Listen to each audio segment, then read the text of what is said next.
Welcome to this section of Mastering Excel. We're going to cover a topic that's extremely important. So far, we have used this spreadsheet here to calculate the profit for each month, and we calculated the total profit for the year. And so basically we were using a formula that we copied down, and we said over and over again that the original formula I used was here, and it was dealing with multiplying and adding stuff on row 2. When I copy the formula down, Excel knows the relationship, and it knows that this formula comes from the row above. So when you paste it, it copies the relationship down and it shifts it down to operate on row 3.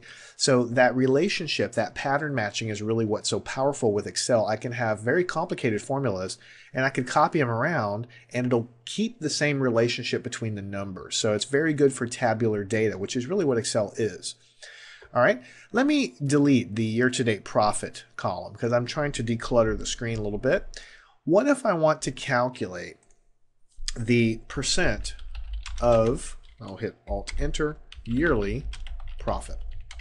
And what I mean by that, let me pull this out a little bit. What I mean by that is, for instance, in January, I made $26.58, all right?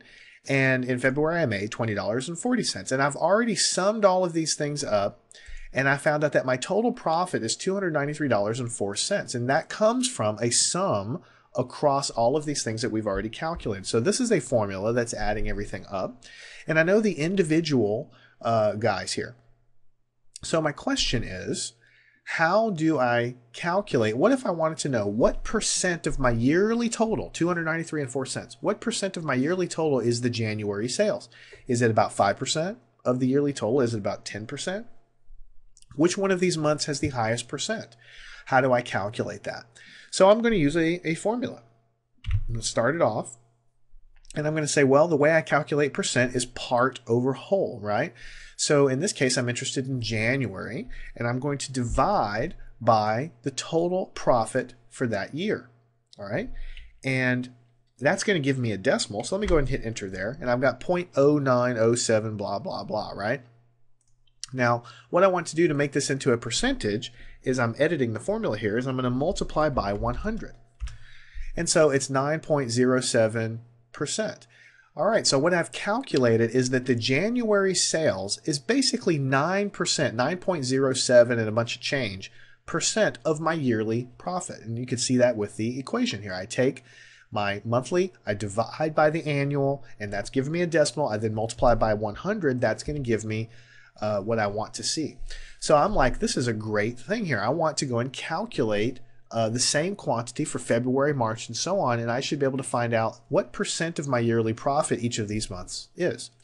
So what I'm going to do is I can do a couple different ways. I can drag it down here with the fill handle. I can copy and paste the formula, whatever. In this case, I'm going to drag the fill handle down one spot, and I have a major problem here. It does not do what I expect it to do.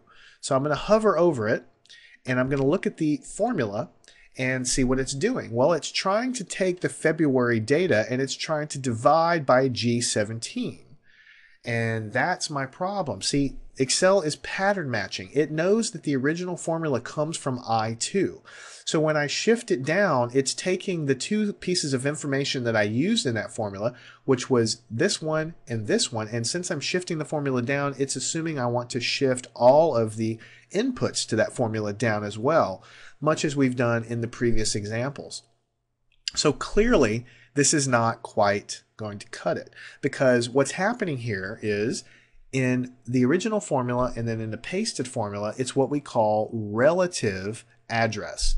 So whenever I copy and paste it, it's changing the address to whatever it thinks it should be based on the pattern. That's called relative addressing in Excel. Now what I need to do is somehow force Excel to take the February number, $20.40, but always divide by 293.04. Now I could type that in. I could type $293.04 here. Yeah, I could do that. But then that screws up the whole sheet. What if I change these numbers over here? Then the total profit calculation will change and it will not ripple through. So I really don't want to put hard numbers in. What I need to do is get away from this relative addressing and get into absolute addressing. So what I'm trying to tell Excel to do is take this number and divide it by this number, But don't use relative addressing, use absolute addressing. So I can force it by putting a $ in front of a G and a $ in front of the 16. The $ has nothing to do with money, so forget about that. It's just a symbol that Excel uses.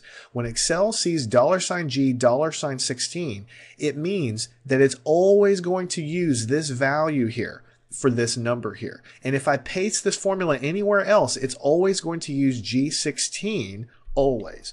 So I hit enter, I get the same answer, but when I copy it down here, now I get a real answer. If I double click, I can see what's happening. It's taking the $20.40 and it's dividing by the total profit because I've anchored this value to always be basically G16.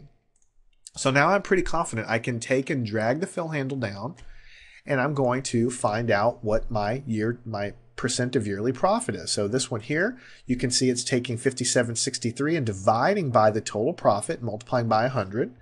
You go down here and you can see the same thing happening. It's taking this cell and it's dividing by the total profit. The reason it's not shifting this down is because I'm not using a relative address here. I'm using what we call in Excel a absolute address. I'm using an absolute address. That means that any formula, no matter where I paste it, it's always going to use the absolute address of G16. Now notice that the first one here, this is not an absolute address. This is relative. So Excel knows that when it copies these formulas around, it's going to try to change the first one here based on where it thinks it should be in terms of the table that you've set up. But this one here is always going to be anchored. And that is exactly what I'm always trying to do in this case.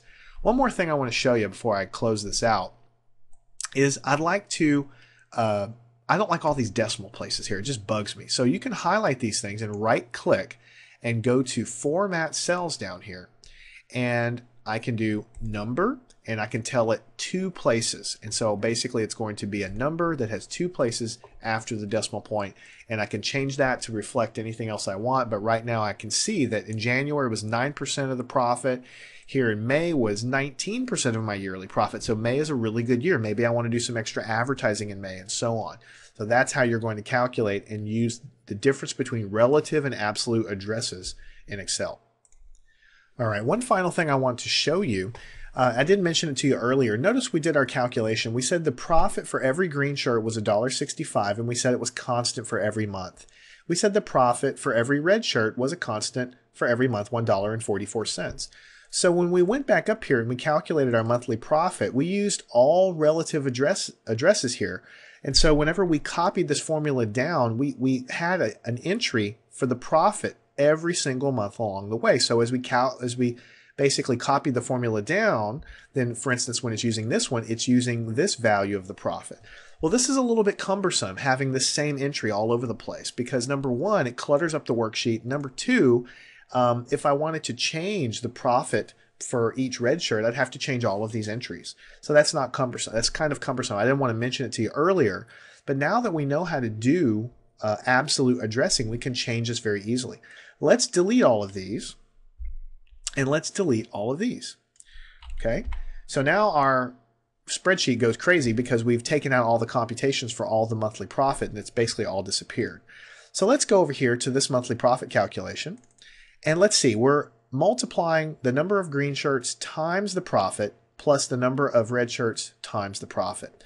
But as we copy this formula down, let's see what happens. Let's just show you what happens. If we drag this fill handle down, what's going to happen is you're not going to get anything because there is a formula here now, but it's copying and it's doing everything on row 3 now. So it's 8 times 0 plus 5 times 0. And when it gets down here, it's 2 times 0 plus 12 times 0. So since we're using that relative addressing, when we copy this formula down, it just uses blanks and it just gets crazy. So what we need to do is change this C2 to $C, $2, and we'll change this E2, this profit for the red shirt, to $E, $2. This is causing it to anchor to use the absolute address. So in other words, the number 10 or whatever quantity I'm going to end up multiplying is always going to be multiplied by this value, 165, because I've anchored it into this absolute address. And the same thing's going to happen here. So let me hit enter, right? And now I'm going to drag this fill handle Well, let's just do it a little differently since we've been doing the fill handle a lot. Let's copy it. Let's select all of these to paste. We'll go in, I'll paste here, and now everything seems to be correct again, because if I go examine this formula, notice what's happening. It's taking the quantity 8 times 165 because I've anchored it. In other words, when I copy this formula down, it does not try to move this value around like we were doing before. If I go skip down here, it's taking the 4 times the 165 plus the 4 times 144 and so on. So my monthly profit is exactly how it was before. My total profit is the sum of all this, so that's exactly how it was before. And my yearly profit is exactly the same as it was before. It's taking the monthly divided by the yearly as an absolute address times 100. So now my spreadsheet is functioning exactly how it was before, but now it looks cleaner because I can see, okay, this 165 and this 144, that's my profit for each of these types of shirts. What if I get a better deal on these shirts and now my profit jumps to 190 for the green shirt? Then my entire spreadsheet updates. What if my profit for the red shirt? What if I get an incredible sale on the shirts and now my shirts are netting me a profit of $2.05? And so since I've changed it to absolute addresses, I don't have to make changes in this entire column like I did before, right? So that is how you use, and as a practical reason why you would want to use absolute addressing in Excel. Basically, most of the time you're probably going to use relative addressing when you're copying things, but if you have an anchored value that you're using for the entire worksheet, then you probably want to go and use an absolute address there to force the function and force the formula to use the value, in this case our profits, that you're going to be dealing with. So it's going to depend on your application, but there's many cases when you would use absolute versus relative addressing.